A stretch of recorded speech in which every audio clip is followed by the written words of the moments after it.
ಈ ಸಂಪುಟ ವಿಸ್ತರಣೆ ಚರ್ಚೆಯಲ್ಲಿ ಮಾಜಿ ಮುಖ್ಯಮಂತ್ರಿ ಸಿದ್ದರಾಮಯ್ಯ ಅವರ ತಂಡದ ಶಕ್ತಿ ಪ್ರಮುಖ ಪಾತ್ರ ವಹಿಸಲಿದೆ. ಸಿದ್ದರಾಮಯ್ಯ ಅವರು ಹೈಕಮಾಂಡ್ ಜೊತೆಗಿನ ಸಭೆಯಲ್ಲಿ ತಮ್ಮ ಆಯ್ಕೆಯ ಶಾಸಕರಿಗೆ ಸ್ಥಾನ ಕೊಡಿಸಲು ಪ್ರಯತ್ನ ನಡೆಸಲಿದ್ದಾರೆ.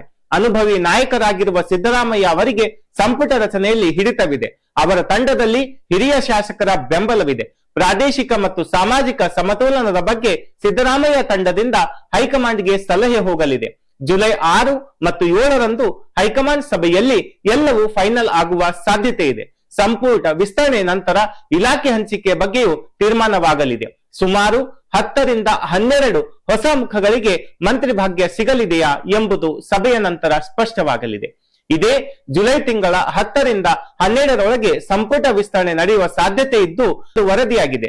ಕಾಂಗ್ರೆಸ್ ಹೈಕಮಾಂಡ್ ನಾಯಕರ ಜೊತೆ ರಾಜ್ಯದ ಮುಖ್ಯಮಂತ್ರಿ ಮತ್ತು ಕರ್ನಾಟಕ ಪ್ರದೇಶ ಕಾಂಗ್ರೆಸ್ ಅಧ್ಯಕ್ಷರು ದೆಹಲಿಯಲ್ಲಿ 6 ಮತ್ತು 7ನೇ ತಾರೀಕಿನಂದು ಸಭೆ ನಡೆಸಲಿದ್ದಾರೆ.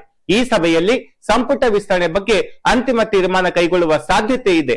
ಸಂಪುಟ ವಿಸ್ತರಣೆಯಲ್ಲಿ 10 ರಿಂದ 12 ಮಂತ್ರಿಗೆ ಸ್ಥಾನ ಸಿಗುವ ಸಾಧ್ಯತೆ ಇದೆ. ಸಂಭಾವ್ಯರ ಪಟ್ಟಿಯಲ್ಲಿ ಲಕ್ಷ್ಮಣ್ ಸವದಿ ಅವರ ಹೆಸರು ಮುಂಚೂಣಿಯಲ್ಲಿದೆ. ಸಲೀಂ ಅವರ ಹೆಸರು ಕೂಡ ಚರ್ಚೆಯಲ್ಲಿದೆ. ನರೇಂದ್ರ ಸ್ವಾಮಿ ಅವರು ಕೂಡ ಸಂಭಾವ್ಯರ ಪಟ್ಟಿಯಲ್ಲಿದೆ. ಶರತ್ ಬಚ್ಚೇಗೌಡ ಅವರು ಕೂಡ ಹೆಸರು ಕೇಳಿ ಬರ್ತಾ ಇದೆ. ಹಾಗೂ ಜಿಲ್ಲಾವಾರು ಸಂಭಾವ್ಯರ ಚರ್ಚೆ ಕೂಡ ನಡೆದಿದೆ. ಉತ್ತರ ಕರ್ನಾಟಕ ಭಾಗಕ್ಕೆ ಪ್ರಾತಿನಿಧ್ಯ ನೀಡುವ ಬಗ್ಗೆ ಲೆಕ್ಕಾಚಾರ ನಡೆದಿದೆ. ಹೈದರಾಬಾದ್ ಕರ್ನಾಟಕ ಭಾಗದ ಶಾಸಕರಿಗೂ ಅವಕಾಶ ನೀಡುವ ಬಗ್ಗೆ ಚರ್ಚೆ ನಡೆದಿದೆ. ಮಧ್ಯ ಕರ್ನಾಟಕ ಭಾಗದಿಂದಲೂ ಹೆಸರುಗಳು ಪರಿಗಣನೆಗೆ ಬಂದಿವೆ. ಹಳೆ ಮೈಸೂರು ಭಾಗಕ್ಕೆ ಪ್ರಾತಿನಿಧ್ಯ ಬಗ್ಗೆಯೂ ಮಾತುಕತೆ ನಡೆದಿದೆ. ಕಲ್ಯಾಣ ಕರ್ನಾಟಕ ಭಾಗದ ಶಾಸಕರ ಹೆಸರುಗಳು ಚರ್ಚೆಯಲ್ಲಿವೆ. ಪ್ರಾದೇಶಿಕ ಸಮತೋಲನ ಕಾಯ್ದುಕೊಳ್ಳುವ ಬಗ್ಗೆ ಹೈಕಮಾಂಡ್ ಗಮನ ಹರಿಸಿದೆ. ಜಾತಿ ಸಮೀಕರಣದ ಬಗ್ಗೆಯೂ ಲೆಕ್ಕಾಚಾರ ನಡೆದಿದೆ. ಹಿರಿಯ ಮತ್ತು ಕಿರಿಯ ಶಾಸಕರಿಗೆ ಅವಕಾಶ ನೀಡುವ ಬಗ್ಗೆ ಚಿಂತನೆ ನಡೆದಿದೆ.